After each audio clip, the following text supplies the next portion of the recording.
Hello, everyone, and welcome to the podcast. I am fired up to have Dr. Karl Benzio on the show today. I found him on Instagram, just scrolling. Somebody had tagged him or put him in a podcast with themselves, I think, that I follow, and I was just stuck. And I reached out, I said, can we have a conversation? So welcome, Dr. Benzio. I'm so happy to have you here. I am excited, but first I want to read a little bit of your bio because, as I said earlier, I do not think I can just summarize this for you. So I'm just going to read that he is a board-certified Christian psychiatrist whose expertise, ladies, listen up, expertise is in decision-making science that has helped many patients transform their minds by practically integrating cutting-edge psychiatric science with Jesus-centered biblical truth. Now, come on. I love that you've been in the field 35 years. You've developed key insights and curriculum to empower people to renew their mind. Come on, that's what I'm all about, renewing our minds by becoming consistent, godly decision makers. Let me tell you, I love your experience in behavioral health. I love that you've worked with anxiety, depression, addiction, and suicide. I think a lot of women suffer from that. But I'm going to tell you, this is what attracted me to reach out to you and ask you to come and speak to us. So welcome to the show. I'm glad to have you. Hey, Carla, great to meet you, and great to be with your listeners, and hopefully I can be some help to them during their healing journey.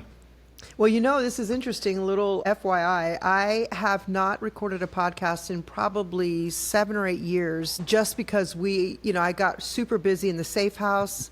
A lot of people who listen know that I founded an organization that restores girls rescued out of sex trafficking. And that was my deep dive for a while, and where I got to know the importance of our minds and the importance of our choices and our focus and our vision. And I also understood the importance of trauma and how so many women are walking around loose in society with so much trauma from, you don't have to be sex trafficked to have trauma.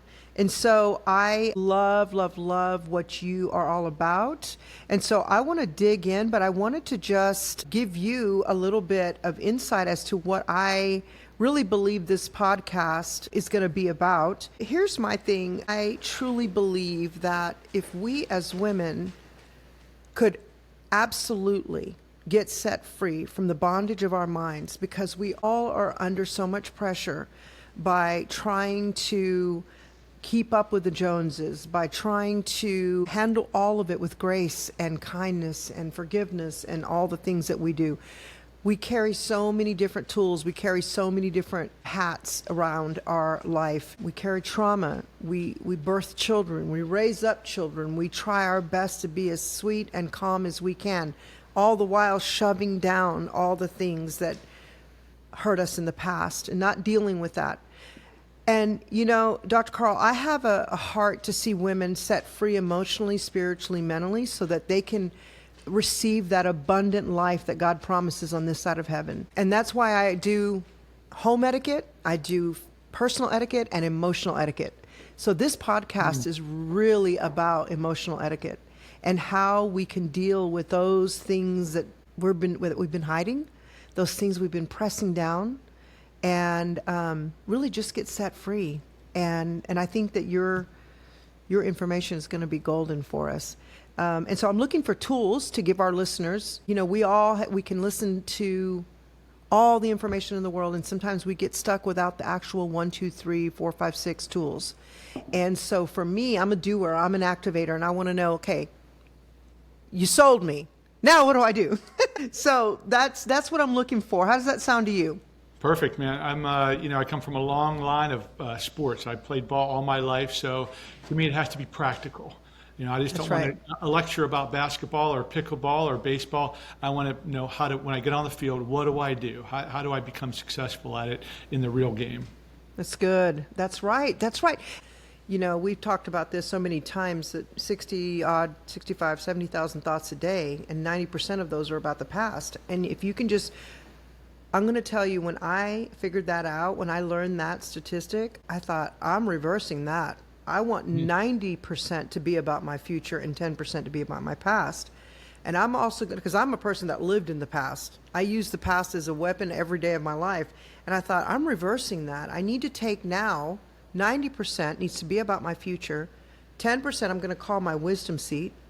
And I'm moving on down the road. And I'm going to keep doing that because I don't want that power to be so huge behind me to keep pulling me back because there's no life back there. Carla, I'm going to give you a different equation. I'm going to ask you to think about living 20% in your past, 60% in your present, and 20% of your based in the future. Because here and now, this is where we need to be. This is where the majority of what we need, because we got situations, we got people that maybe want to hurt us. We got somebody that we're confronting, somebody that we want to have fun with, situations that we're involved in. So we need to be in the present. And sometimes I remember getting on like an amusement ride with my kids, and the ride was over, and I was like, I don't even remember the ride happened because I'm trying to, in my mind, think, okay, when do we get to lunch? What's the next ride? Who's going to be thrown out after this ride?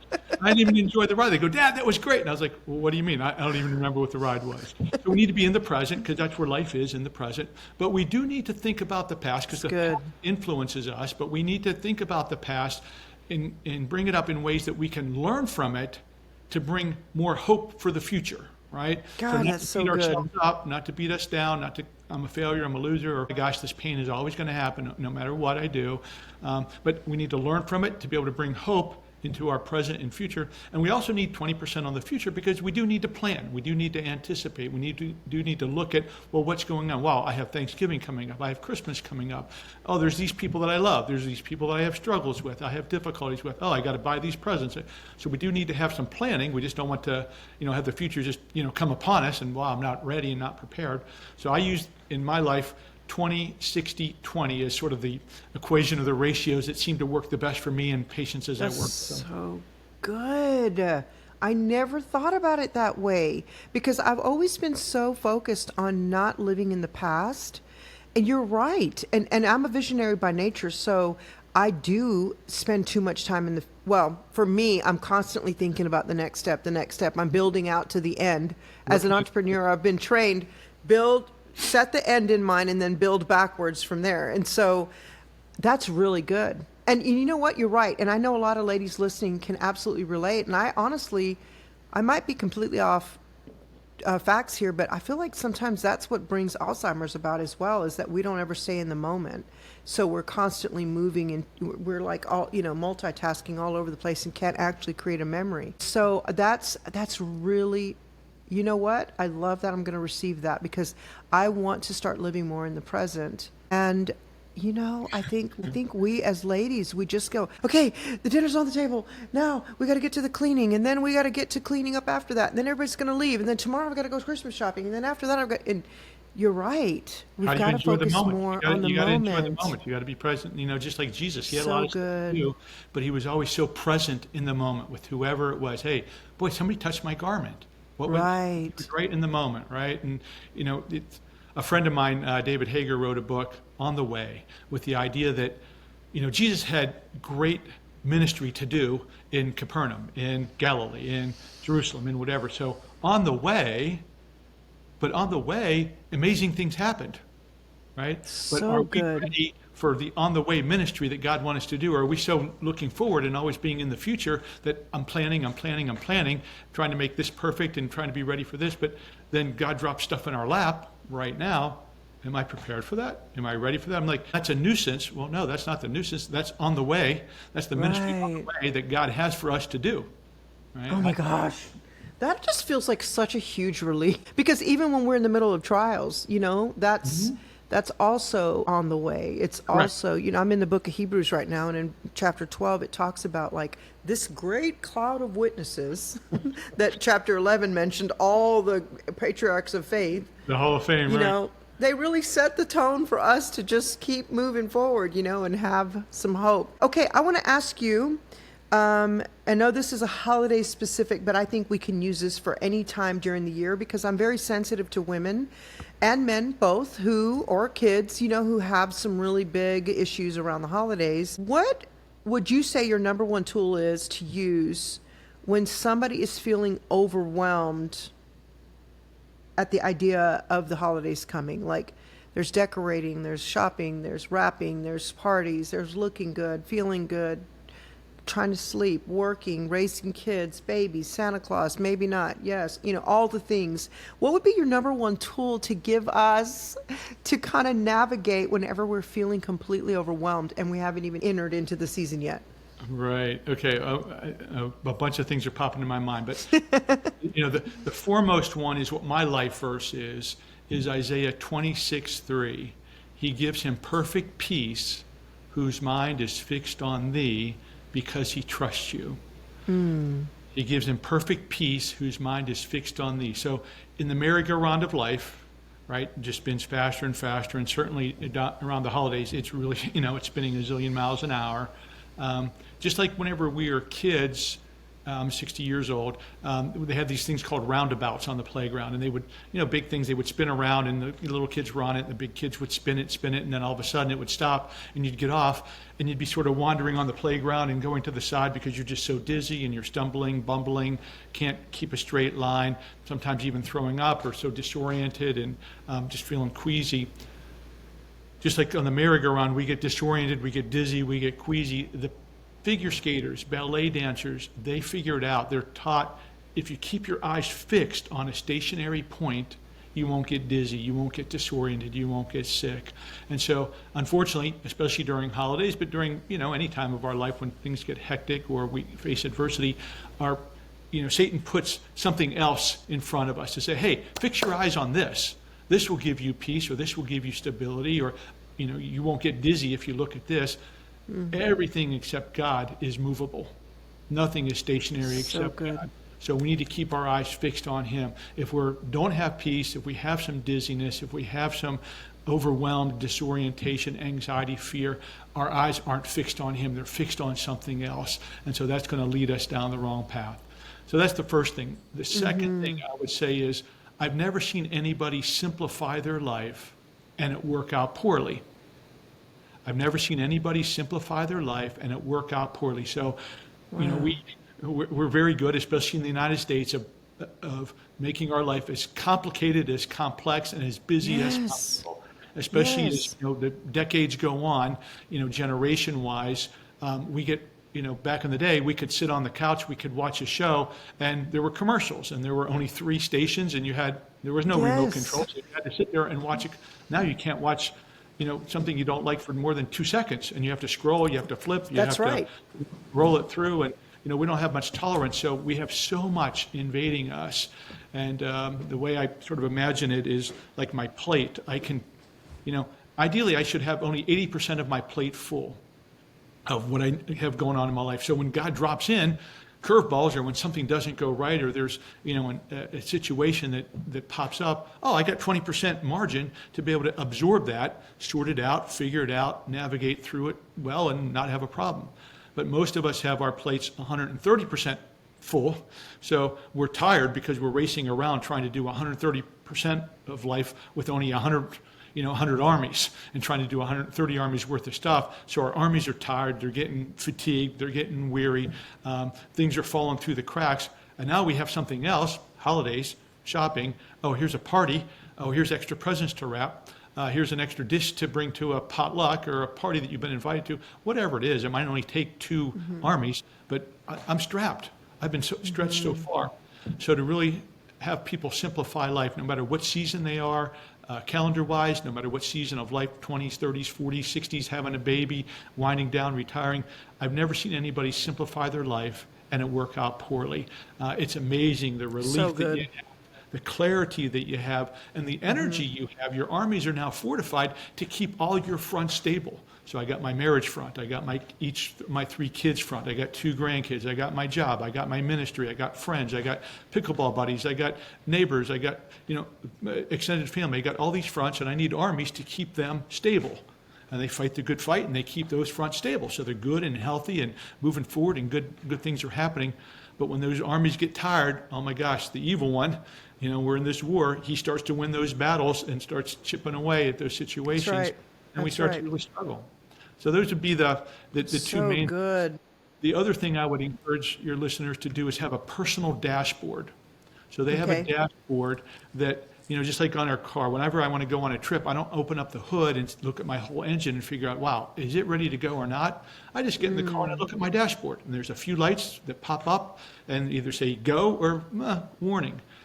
They say go, I go. They say warning, maybe I need to figure out what that is or take it to the mechanic or whatever. We need to have our personal dashboard of what are those things that we want to follow that let us know that, hey, we're good to go, or maybe there's a little bit of struggle going on, whether I'm not sleeping, whether I'm eating too much, I'm taking an extra drink of alcohol, I'm a little sarcastic, I have a little twitch in my eye, I have a little upset stomach. We all have tells. Each person has their own tells as to what is revealing that they're a little bit compromised or they're starting to struggle a little bit. So have your personal dashboard and do inventory every day. Hey, what are the readings on my dashboard? Am I good to go for tomorrow, or do I need to start to do a little bit of work on something? Because I don't want to wait till a crisis. We'd rather do the good maintenance. It's a lot easier to do maintenance, takes a lot less energy, a lot less money, a lot less cost, a lot less loss by doing maintenance rather than having to jump in with crisis intervention. So that's just bringing to my mind, and I'm thinking about myself in the past and other friends of mine who really either live at a high octane level or have a ton of kids or have full-time jobs, kids, all the things.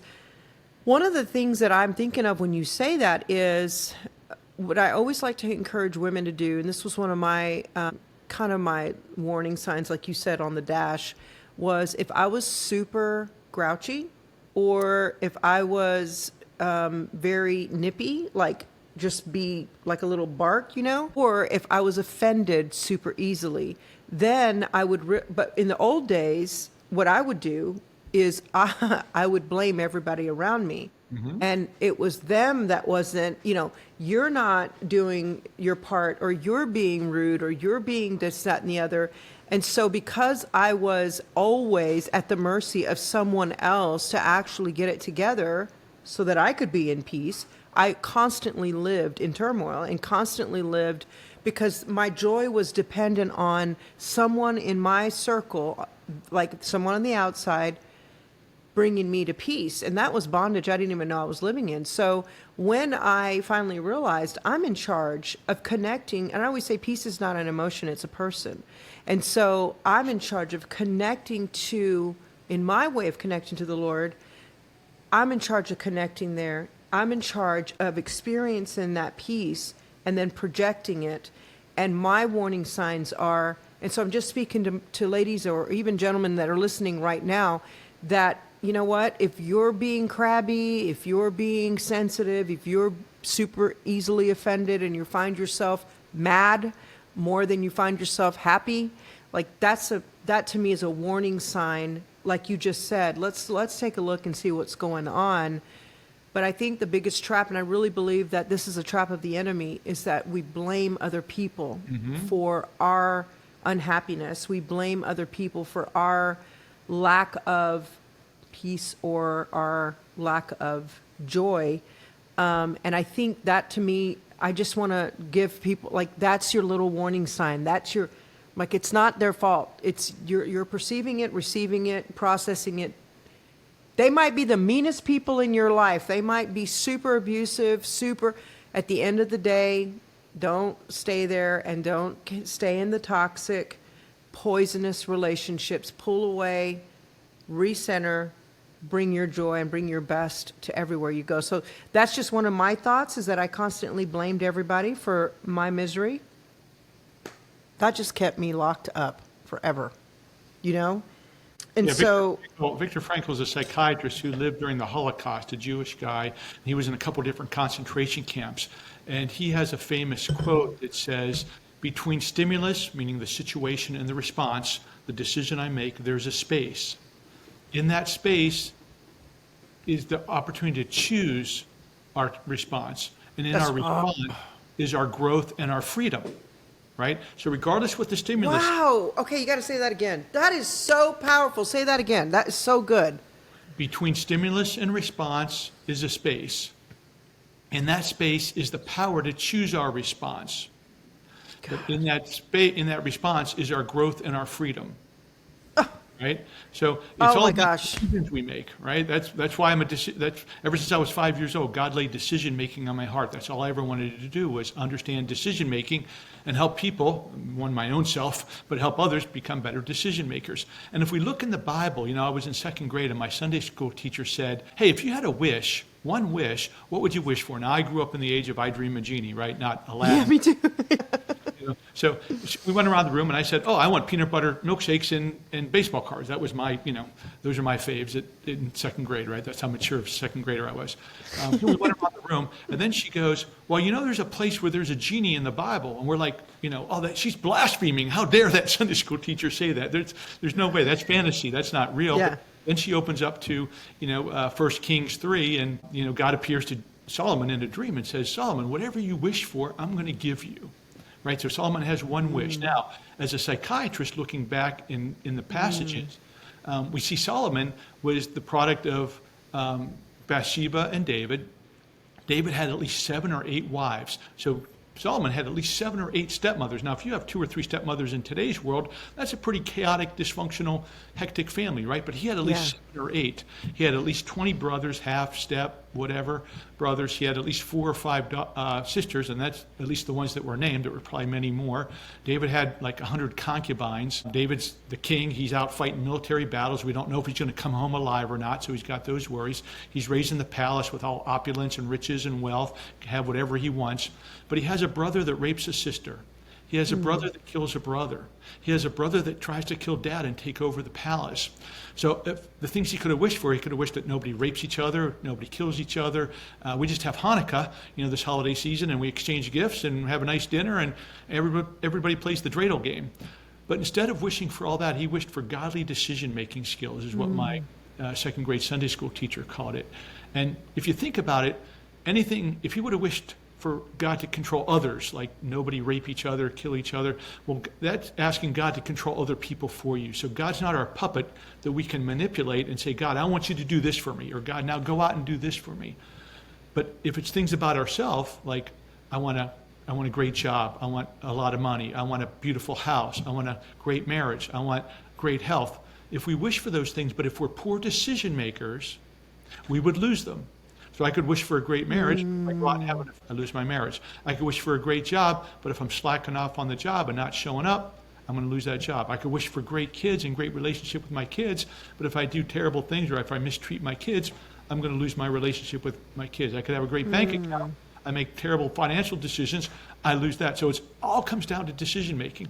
So Solomon wished for to be a godly decision maker, and then God says, the very next verse, "And God was pleased, and he gave him everything else." Gave him everything else. Nobody was wiser before or after. Now Solomon did some great things, and where Solomon starts to fall apart is, and Solomon loved many women. So Solomon let his emotions, which I don't know if we'll get to or not, but Solomon let his emotions become his decision maker. Emotions are a great warning system, but they're a terrible decision-making system, and that's where Solomon went off the rails for a number of years until he came back and, he wrote us the great Proverbs to be able to tell us, "Hey, look, I learned from all my mistakes, and I want to help you, so hopefully you'll learn, not make the same mistakes that I make." But what do? We make the same mistakes that he makes, because that's just sort of the human condition. God, that's so good. I've heard the story of Solomon so many times, but I've never heard it put that way. And then he went on to write the book of Proverbs. Mm-hmm. I mean, I love, that's one of my favorite books. And he came back from losing his way and wrote that wisdom. That's incredible. And yeah, I think that is, you know what, I'm just going to, I don't have I'm going to watch this back and take notes for myself, because I love what you're saying about that. Taking notes too. Yeah, I love what you're saying, like that moment in time between, that Between stimulus and response. Yeah, between stimulus and situation, response. we pull the trigger on a response, right, or decision. I've learned, I'm Mexican American, so I blame my old hot temper on my Mexican blood. And so I learned how to push that to get rid of that. And I stopped blaming that blood in me. And it's a family joke. It's more what it is. I literally have learned, because one of my personality styles is driver. I'm a D. I can be a D on the D. I'm an 8 Enneagram. Like, if we go through all those things, Same, it's just like, wow, Hitler was an 8. I'm I'm like, thank you for that. My coach told me that. By the way, Hitler was an 8, so I don't want to be like Hitler. But so that being said, I tend to be, I can be very confrontational. I can be very much a driver. I always say, don't hurt my family or I will come for you, But my thing is, I had to learn because I didn't want to have the demon behind that personality. I wanted to have God behind that personality. I wanted to use my personality for strength and not to be completely out of control with that. I've been married 34 years, and I had to learn the hard way through myself that I needed to pause and I needed to think, and I put a little system in place. I realized that my strength was going to come through that pause that you just said, that my strength and my integrity and the foundation of all my relationships were going to be nurtured in that pause. And so that if I could and I taught myself, we're going to breathe. We're going to take 10 seconds, maybe a minute, sometimes 10 minutes. And I'm not going to come back until I'm back into I feel calm. Other times I can just talk things out. But when I feel like my head's going to explode or I feel threatened, then I literally have learned just to, let's take a deep breath. Let me walk away for a minute. I'll be back. And it really has helped. It really has helped teach me even how to communicate, Well, let me give you a couple psychological tips that go with that. One is that guy, Viktor Frankle, that psychiatrist, he basically noticed that space because as he saw people come into the concentration camp, he could tell and predict which ones were probably going to die and which ones were going to leave and live based on their facial expressions, based on how they carried themselves, based on the decisions that they made there. And he was pretty good at predicting, based on their decisions, who was going to die in the gas chamber or even die even before they got to the gas chamber, right? They just were so defeated and passive and who were going to fight, who in that space were going to stand up and, hey, I do have decisions and it's incumbent on me to fight in this situation. So whenever That's incredible. Have these stimuli, our first response, that first urge that comes up, unless we train a lot, as a physician, we train a lot. So they put us through scenarios over and over and over. So our initial response is now sort of altered to be able to have this trained response. But in life, in general, usually our first response is a fleshly response. Mm-hmm. It's a me-centered, now how do I maximize pleasure, minimize pain, and save the most energy. So it's a very short-term, short-sighted response that usually isn't very healthy for us in the long run. So that's why this fruit of the Spirit, one is self-control, to have self-control over that initial fleshly urge, and then to have patience, to then come up with other options. So in that space between stimulus and response, there's that initial urge, how to have self-control, and then patience to look for other options. The other thing that's going on inside is we're seeing the situation, we have lenses that see it, but then we also have emotions. So as we see it, that stirs up emotions. So you were talking about your emotions building up and a lot of intensity of emotions. And I think of my mind as having 2 volume buttons. One's an emotional volume button and the other is a thinking volume button. And only Jesus can have them both cranked at the same time. So all the rest of us, if our emotional volume is high, our thinking volume is low. So if we think about it, we have 10 units between the two. So if emotion is at 10, thinking is at 0. If emotion is at 8, thinking is at 2. If emotion is at 2, then thinking can be an 8. Right? And so this is why people choke. This is why athletes choke, because the game, the score's tied, the game is intense, it's important, clock's ticking down, fans are screaming, a lot of emotion on the field, a lot of pressure, about the outcome. While their emotional volume is a 9 or 10, their thinking is a 1 or a 0, they choke. They can't remember, well, what's the play? What am I supposed to do? What's my expertise in this? What's my role in this? What's the strategy that we're using? Just like people in a play, if they haven't practiced in the play, they have their lines and while they see all their grandparents and all their friends and all the people out there, their emotions are high, their thinking is low, and they forget their lines. Now, we often think that this is uncomfortable feelings that cause this, but sometimes it's comfortable feelings, like love. Sometimes we have such intense love feelings and emotions that we don't think. We've all made mistakes out of love. Love distorts our ability to see things clearly, and it's such an intense emotion that it's hard for us to make good decisions when we're making emotional decisions. So like you said, how do I 5, 10 seconds, 60 seconds, how do I step out? How do I take a time out? For mothers out there, little Johnny got caught stealing a cookie from the cookie jar. They catch him. Poor Johnny, he's all, he's flopping on the floor. He's having a tantrum. He's crying. He's worried that, Dad's going to, come home and whip him because he got caught stealing a cookie from the cookie jar. Mom thinks, wow, this is a great teachable moment. I'm going to teach little Johnny all these important things. Does her teaching. The next day she asks Johnny, okay, Johnny, what do you remember? What did you learn from yesterday? And Johnny's like, I don't know. What are you talking about? Because his emotional volume was at a 10, he wasn't able to listen, wasn't able to hear, wasn't able to take in and process. His thinking volume was 0 or 1. So whenever we're in a situation, especially the more intense or the more important a situation, we want to keep tabs on what is my emotional volume. How do I have good radar to realize when I'm at a 2, when I'm at a 4, when I'm at a 6, when I'm at an 8, And we can do things like massage our vagus nerve. Wow. Hum. That stimulates the vagus nerve to give relaxing signals to the brain. That's why humming or like meditation. I'm not into Eastern meditation, but biblical meditation. That's why that humming is so important for us to relax. Putting a nice cold cloth on the back of your neck, again, stimulates the vagus nerve to give a little bit more relaxing signals and stimulate the relaxing part of our brain. Taking a time out. I'm just putting little Johnny in a time out for 10 minutes. Allow him to calm down. And as he calms and as he soothes, now you can look and see, now I can start to raise his thinking volume and see, can he retain some of these great important lessons I want to teach him about why he shouldn't steal cookies from the cookie jar and why he should have self-discipline and blah, blah, blah, blah, blah, right? So, as we're working with people, whether you're a mentor or you're a discipler or you're just in an interaction with somebody, maybe you're at the holidays and, you're talking about Trump, Harris, or Democrat, Republican, or spending, not spending, or, last Christmas you got me this, no, we got this, or we went to in-laws, and whatever the argument or discussion, if the emotional volumes are high, there's not a whole lot of thinking that's going to happen, either in you or the other person. So how do you, with your tone of voice, with your, the volume of your voice, the soothing, mellow, relaxing, your body language become a little bit more relaxed, a little softer.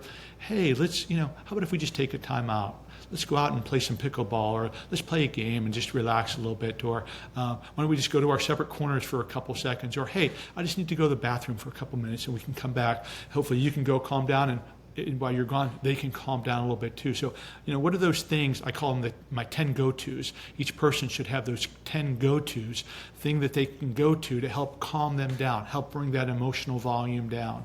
Whether it's a song, whether it's a hymn, whether it's a Bible verse like my Isaiah 26:3, whether it's a past victory, as the psalmist David, is writing, he's in an intense situation. He starts remembering, wow, when God protected me from the lion and when God protected me from the bear, here's these great experiences he can call upon to, calm him down, to relax him, to soothe, him. Those are the important things whenever we're in those intense, potentially catastrophe situations.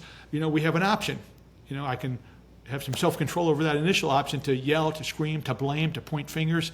Well, boy, my emotions are too high. I'm not even thinking very clearly myself. I'm just in self-protection mode. That's right. How do I take a break, relax? Hey, look, right now I'm really angry, and I don't really want to say anything that's going to be hurtful to myself, hurtful to you. I think it's probably better if we just sort of take a break, or if we have a timeout, or if we just remember things we have in common, or why we love each other, or why we're here together, to see if we can help, each other soothe and bring that emotional volume from 9 to 8 to 6 to 2. All right, now we can have, a continued discussion with more, depth or more, intricate elements that might stir us up, because now we're at a 2 and we can process hopefully a little bit better than when we're at 8 or 9 and we're just gonna, I come from an Italian family and I'm Italian and I like to blow and I like to fight, and I ended up in jail for 6 felony charges of aggravated assault back in my younger days, just because of having that temper before, God gave me an understanding of how to incorporate spirituality and good brain science to be able to help, renew my mind and transform my life. Wow, that's incredible. And so if speaking about the holidays, those tools are pretty powerful. What tools would you give anybody listening that are, okay, the first question is going to be about, they're going to a holiday family event. I have people message me all the time and say, my daughter's not speaking to me, or my mother is so dysfunctional and I'm going to have to see her at Thanksgiving or Christmas, or I hear I have so much trauma around the holidays, or I have a lot of trauma with my family, period, and I have to be around them during the holidays, and I'm stressed out already. We haven't even gotten there. I have to go XYZ, what would you tell the person that's going to enter into that situation? You've just given us some great tools how to deal with an elevated encounter, but you're preparing now to go into the holiday season, whether it's Thanksgiving, Christmas, it could even be somebody might be listening to this next year. It's around Easter, Mother's Day, Father's Day, whatever, or a family birthday party or in-laws. And you're like, oh my gosh, I have to do this just because I'd rather do this than have major fallout and fighting. But how do I endure the next, 6 hours with these people that are going to be fighting or not, or they're going to disregard me or act like nothing happened? There's so many things I get DMs on, questions on in my messages. So I want to make sure and say, Dr. Karl, how do we handle that? Like, how do we give people that have to see those relatives and are really nervous about that? Like, what would you say to that?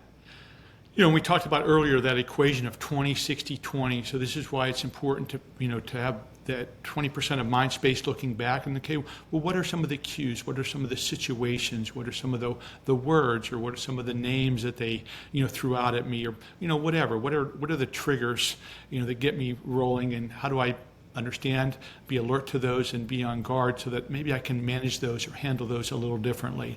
20%, like what we're doing here, just, projecting, okay, and planning, okay, I got this event coming up, and here's potential, warning, danger, Will Smith, kind of elements to it. And then in the moment, when I'm there in the moment, how do I manage those situations a little bit more clearly? The first thing I would say is, you aren't the same person as you were back then. So a lot of times we experience hurt, when we're 8, 10, 15 years old, and we're not the same person as then. It's hard for us to realize that because we don't really see ourselves grow. We don't really see ourselves mature. But when I used to go see my grandmother, she'd say, oh, you're such a big boy. You've grown up so much. Well, I'm like, Graham, what are you talking about? I'm the same person I've always been. She hasn't seen me in a while. She sees me grow, but I don't see me grow, right? So a lot of times we don't see the psychological and hopefully the spiritual development that we've had over the years. We always think that, wow, that happened to me when I'm 8, and I'm still an 8-year-old, and I only have the skills and the abilities and the strengths and the powers of an 8-year-old to deal with it like I did then. So I want to be futile and inept and failure and bumble through it. But you're not. You have different abilities, different awareness, different understandings, different powers, different relationships with people as supports, as colleagues, as family members that you can bring alongside you in these situations. So I would just encourage people to not look at themselves as that same hurt, beaten down little kid that was in those situations in the past. So that would be the first thing. The second thing would to figure out, you say you have to go. I would say that you never have to go and do anything. That's right. If you look and you do some self-evaluation and say, hey, look, the best thing is for me not to go.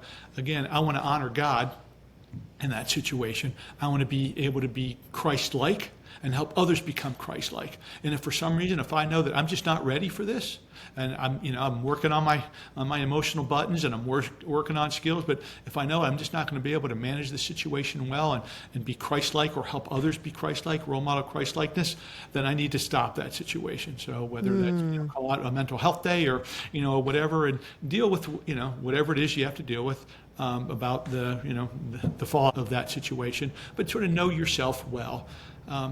Another part of that is, if you're going to go, have realistic expectations. That's good. I like that. Yeah, that's true.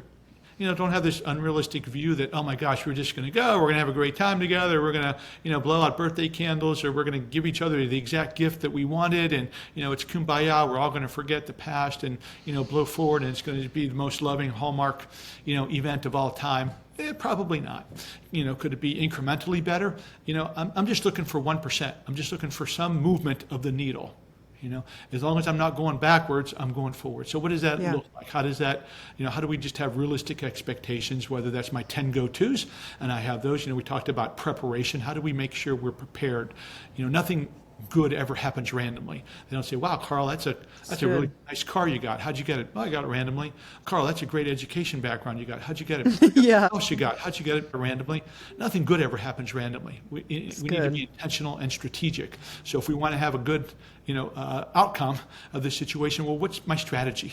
What's my plan? I need to have some ideas, going in, whether I arrange with some people, hey, look, if you see us getting heated, give me a signal, scratch your nose, or, pull your, hat off your head, or give me a high sign, or, call me to the side and, hey, say, hey, Carl, I got something for you to do. I need you to take out the garbage here, or whatever, just to help remove me or give me some distance in the situation. So set up some strategies, set up some things you can say to the person, like, wow, I think we're headed down that path that we're both uncomfortable with. It doesn't help either one of us. I'd really rather not go down that path. I'd rather not, fight here or, have a difficult situation. This is a real nice family event.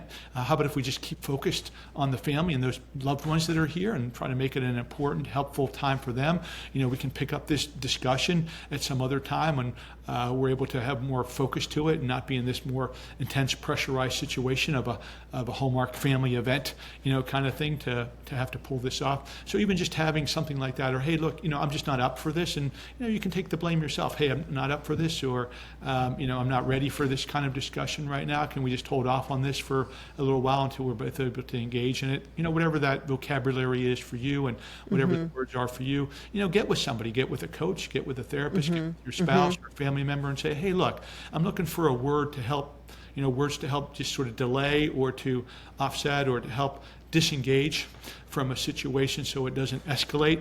Hopefully de-escalate it in that process. Forgiveness.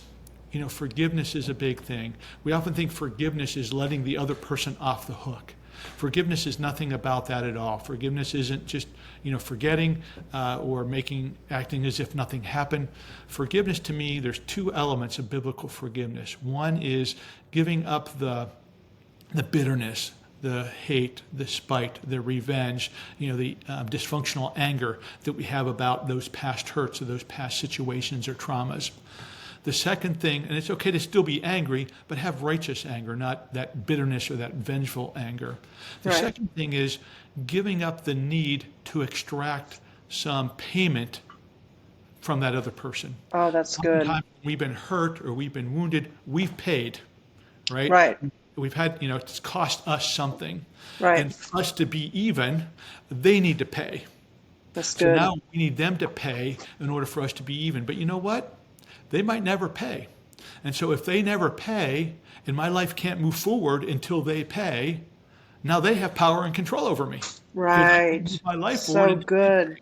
until they I think that's where a lot apologize. of people get stuck too. Everybody gets stuck on misunderstanding what biblical forgiveness is really about. Yeah. So what biblical forgiveness is the mindset of, hey, look, there's a lot of times where I've done wrong things and I should have gotten consequences, but God gave me grace. I never say, hey, God, look, I did something wrong. Please give me consequences. We're like, boy, I got grace in that. Oh, God, thank you so much for your mercy. Yeah. It's new every day, right? Yeah. But for other people, when they do wrong, we don't want any grace. We don't want any Right. mercy. We want Come them to on, have that's good. consequence and payment, right? So first of all, it's just understanding the grace and lack of payment that we've had to, been accountable for. But, second of all, if they've betrayed me, if they've hurt me, if they've traumatized me, then they've sinned against God a lot more than their infraction against me, right? Right. That's I'm gonna good. like God. He's a much better judge, jury, and executioner of whatever the verdict is and whatever the sentence is than I am. So I'm going to leave it up to God. Whatever sentence he wants to levy on that person, that's up to God and between God and that person. And I don't need to extract any more payment from that person. And when people do that, when they forgive in that way, it's amazing what kind of freedom you give yourself. So forgiveness is the gift you give yourself. Because now you're free from that person. Now you don't care whether they apologize to you, whether they don't apologize to you, whether they withhold from you, whether they want to be spiteful to you. So what? Do whatever you want. That's right. That's up to you. I got my life to live. That's right. I don't need to be concerned about whether you're going to say you're sorry, whether you're going to pay back, whether you're going to have consequences for your hurt or not, whether somebody's going to find out about you, whether they're going to start blaming you instead of blaming me. I don't really care anymore. I don't That's need right. that. I'm going to That's good. forgive you. I'm going to release you from the payment that you owe me. Payment now is between you and God, and whatever he wants to extract from you, I trust him enough to give you whatever consequence or whatever grace he thinks is, in his great wisdom, omniscience, that he wants to extract from you. Whenever we That's can so forgive good. that way, it's amazing how freeing that is, and for us to be able to go into those situations without that burden of having to carry or having them to do something for us to have peace, joy, freedom, movement, growth, whatever it is that those positive things we're looking at, we're letting that person have power over us. Whenever we are tricked by Satan into That's thinking right. that, wow, as long as I extract a payment from them, I have power over them. Well, no, they have the power over us, because they can always choose never to give us that payment or the apology that we're, dreaming for or hoping for. So And I those would be think sort also of like some. yeah, and I think also the expectation that we have, I think I see that a lot in women that I speak to, is an expectation that this time they're going to be different because I'm different. Because I might perceive them to be different.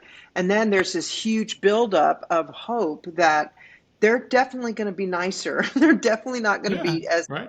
crazy. And then you get around them and they are, and then you're just like, fall off this cliff into this oblivion of disappointment. And it comes back, like you said, it just comes back to managing those expectations. And I always tell people, let the fruit be your story. Like, let the fruit be the story. Don't try to don't try to get in and be you. Don't try to, be a psychologist, psychiatrist. Don't try to, figure them out. That's not your job. Your job is to be the best version of yourself, and that you can present everywhere that you go. And then everything else just kind of comes up against that boundary, or it falls off or whatever. But I think always managing the expectations. But to me, what managing the expectations does is it literally puts the responsibility back on managing myself.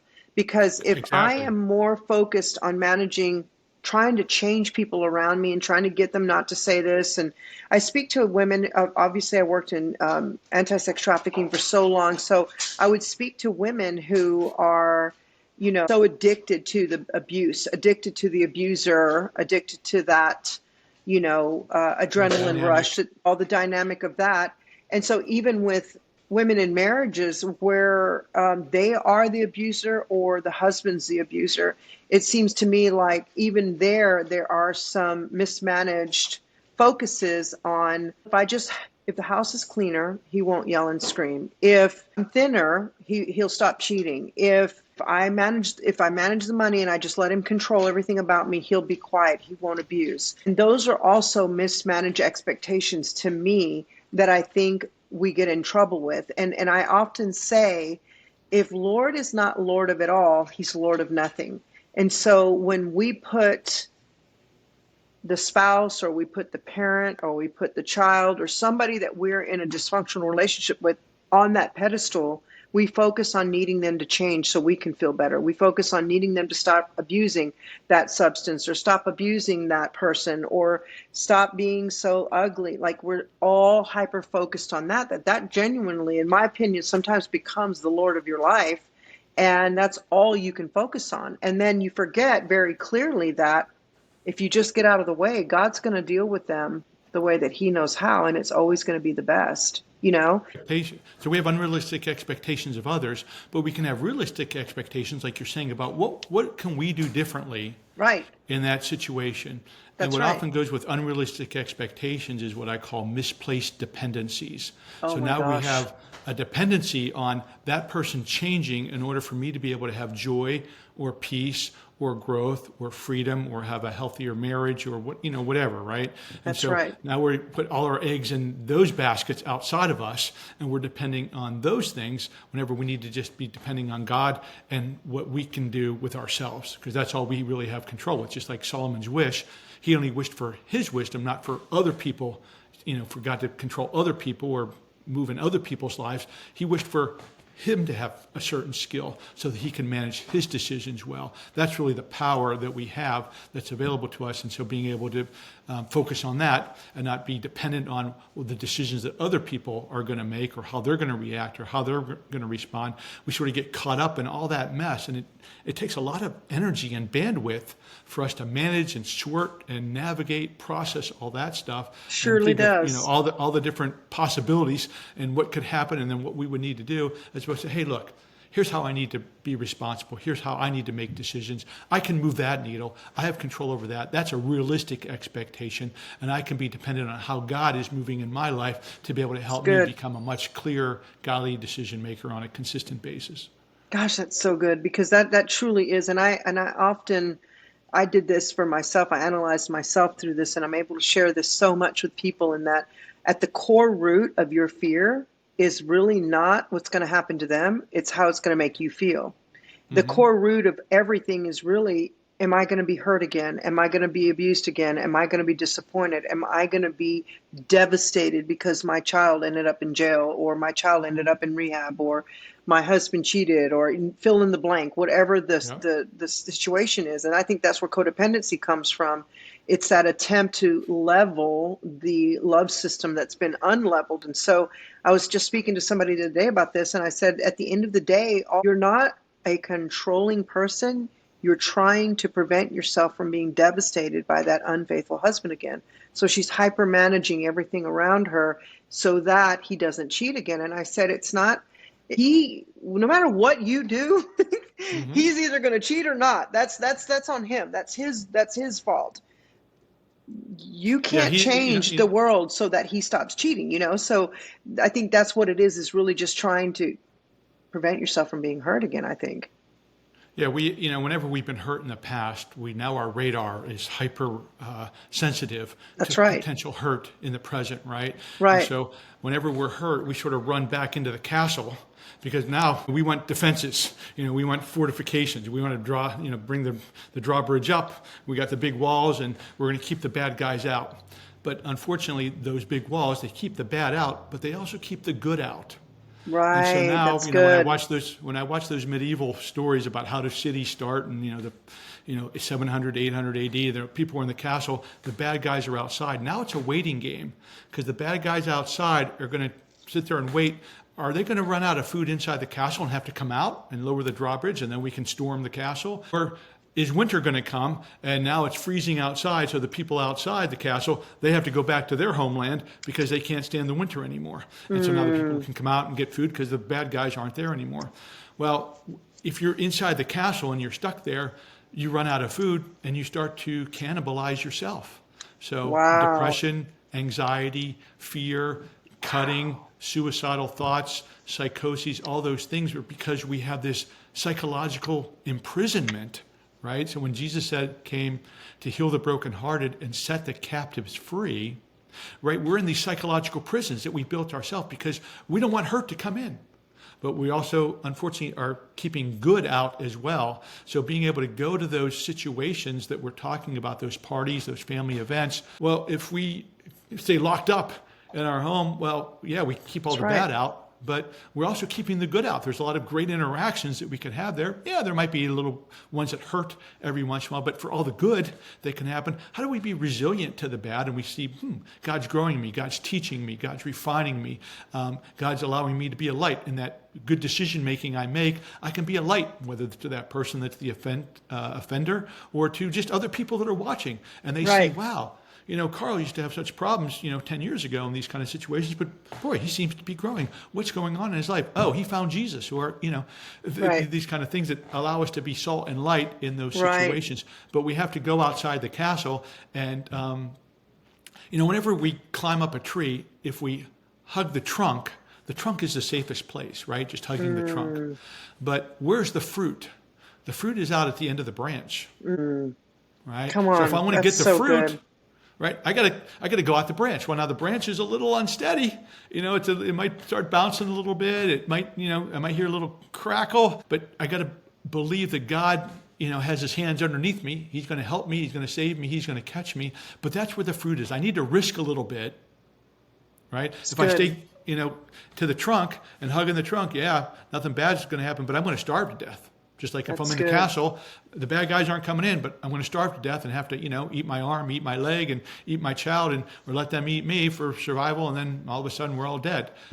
So we don't want to hug the trunk. We don't want to stay in the castle. We do have to venture out, but that's where our relationship with God, understanding, how He's trying to grow us. How can we just move that needle 1%? We're not called to be sanctified all at once when we're saved. We're 100% sanctified. It's a process of sanctification. We're moving that needle 1% at a time. How am I becoming more Christ-like? How am I understanding His truth, His wisdom, His love, His peace, His joy, and letting that wash through my life, my mind, so that I can think clearly and make good, healthy decisions in those situations, even whenever there's potential turmoil or difficulties or struggles in those situations. That's so good. My dad, when I was a kid, he said, Carl, we're in the Bible. And I'm like, what do you mean we're in the Bible? He says, yeah, our family name. It's like, well, I never heard our family name in the Bible. He said, Shadrach, Meshach, and Abednego, right? So Shadrach, Meshach, and Abednego. And so that's a great story I love. Certainly Daniel in the lion's den, but I love the story of Shadrach, Meshach, and Abednego. And they don't worship the idol, they don't worship the king, right? Right. And they don't bow to him. And he says, I'm going to throw you in the fiery furnace. This is your last chance. You can get down and worship me and bow the knee. And they're like, we're not going to worship you. Our God can save us from the fire. But even if He doesn't, and a friend of mine, Zach Clinton, just wrote a book called Even If He doesn't save me, know that He is our God, and we will not, I forget how they phrased it, but we're not going to deny Him because He's more powerful than anything. So He could save us, but even if He doesn't. So there's situations that we're going to be in, and even if the fiery furnace is going to cause us some pain, even if, He's still there for us, and He's still our God, both in good times and in struggles. That's so good. Wow. This is amazing information. I'm so glad we had this conversation because I feel, well, first of all, I feel like I've just had a really good therapy session. You have given me such an amazing stuff. I just feel all renewed. But these are You're great, Carla. You're great. I mean, I love that. Thank you.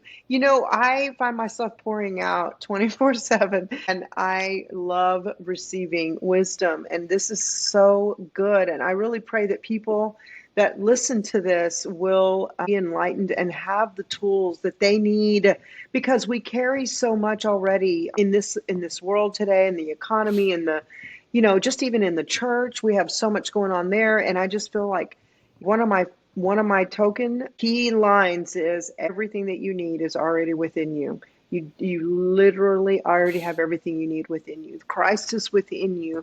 His power is within you. If you are a female, you are the feminine side of humanity. God has already built within you power beyond your imagination.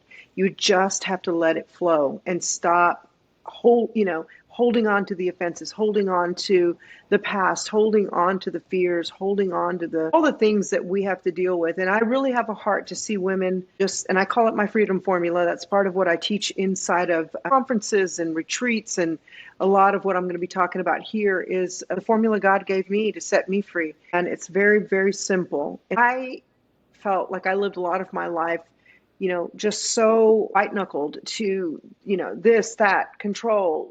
I built restaurants. I built my roofing company with my husband. Just so many things I've done over the years, but couldn't enjoy it because I felt like I was running a rat race. And, I made a decision one day that I was going to get healed. I was going to release my husband from being the culprit to everything. And I was going to get healed for myself. And the Lord and I went through a 3-year journey.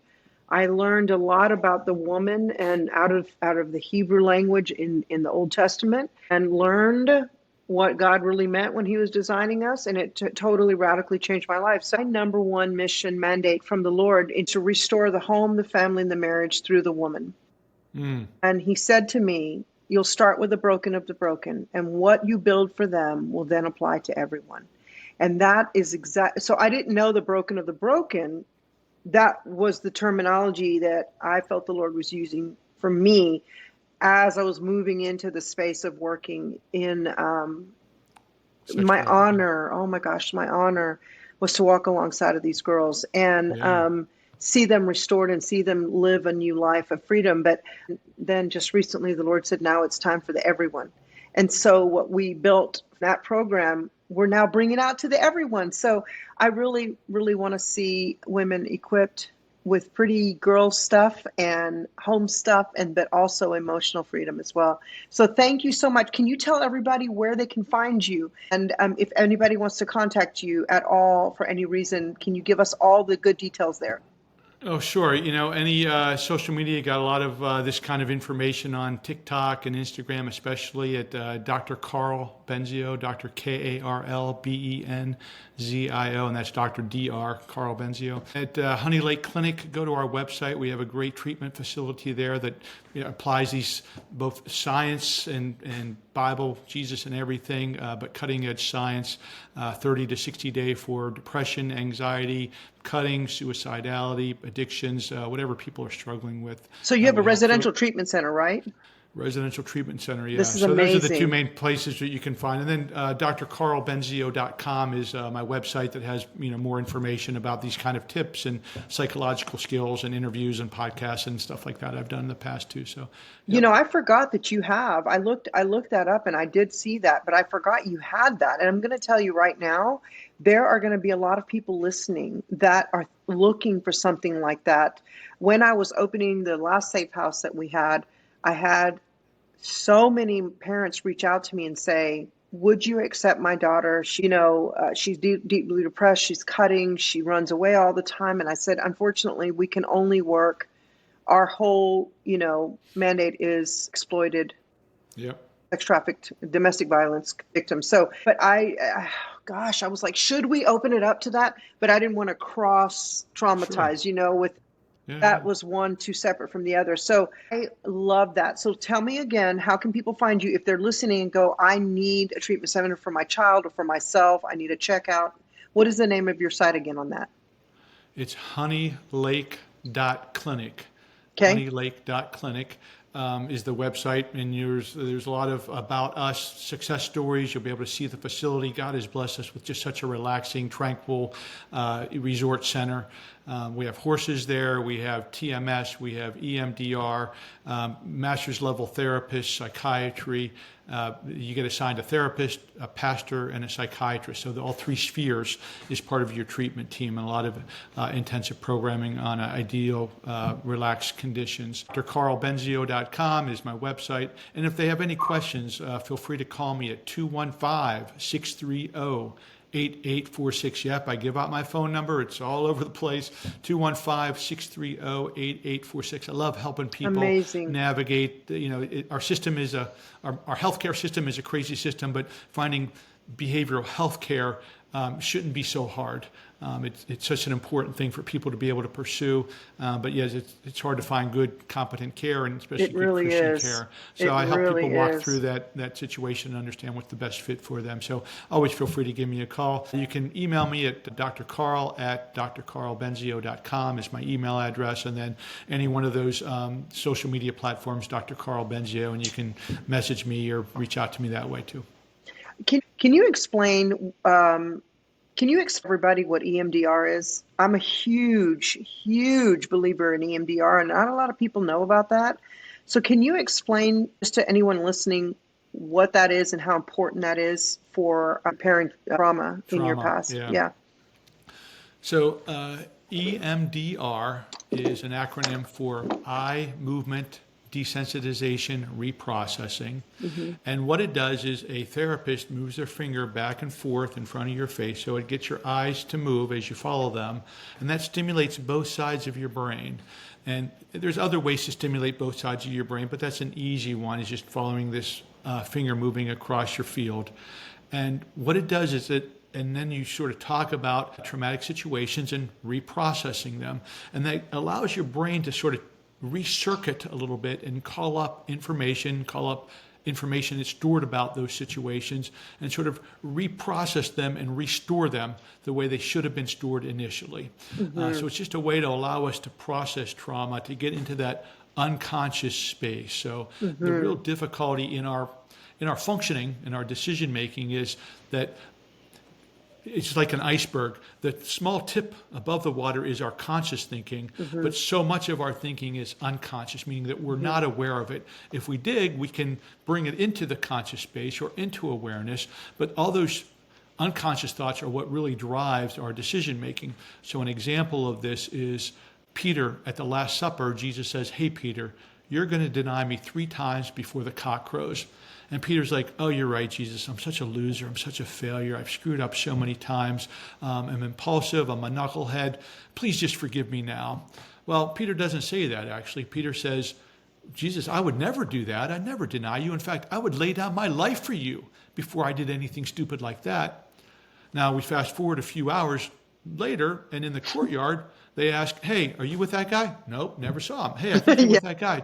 "Hey, you're mistaking me for somebody else." "Hey, I know you're with that guy." "Nope, I think it was somebody else."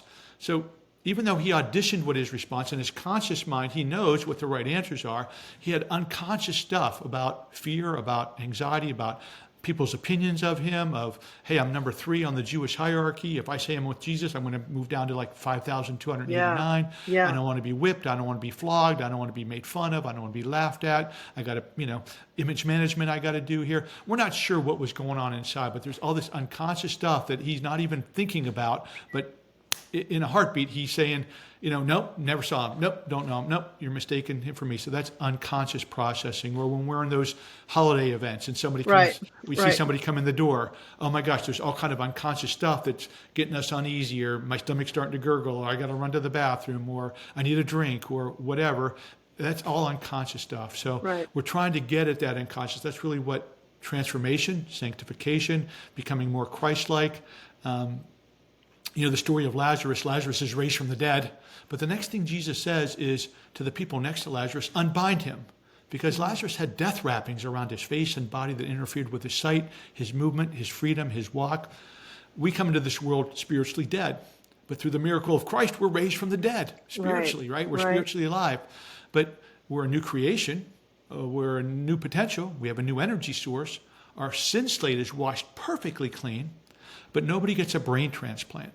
That's right. So I say that all the time. We have our memory banks, right? Our memory banks have all those hurts, all those wounds, and so it's stirring in that unconscious space, and that's what we're trying to do, because Satan plants a lot of lies, a lot of distortions, a lot of deceptions there, and whenever we experience trauma, when we experience hurt, loss, we don't interpret it very accurately. So we interpret it with a lot of lies or a lot of misinformation, and then we store that into our memory banks. Now that misinformation affects how we see ourselves.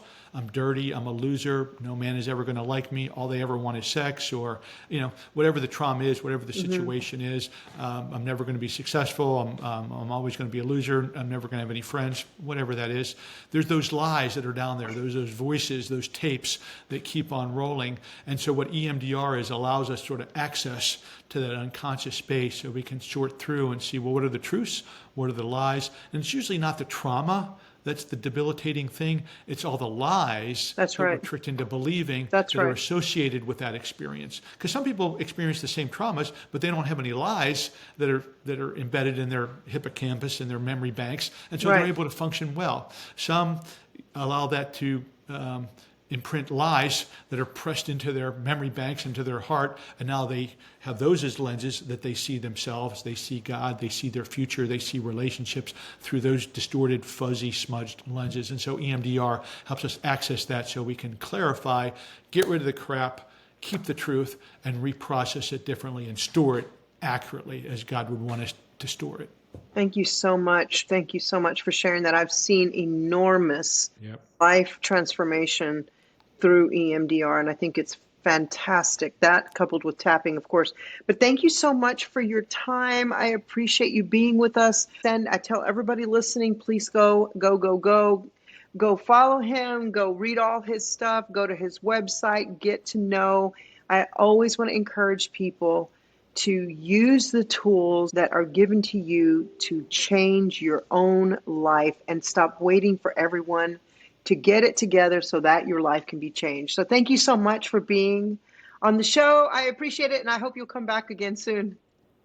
Carla, love being with you. Love meeting you. I hope it's been a blessing to the followers. Remember, just one decision actually changes your brain chemistry, helps you psychologically grow, and spiritually grows your connection with God. So even just one decision, that makes it easier for more decisions. And through neuroplasticity, you're going to renew your mind and transform your life. God has a great comeback story for you. And this holiday season is a great time to walk into that. So I'm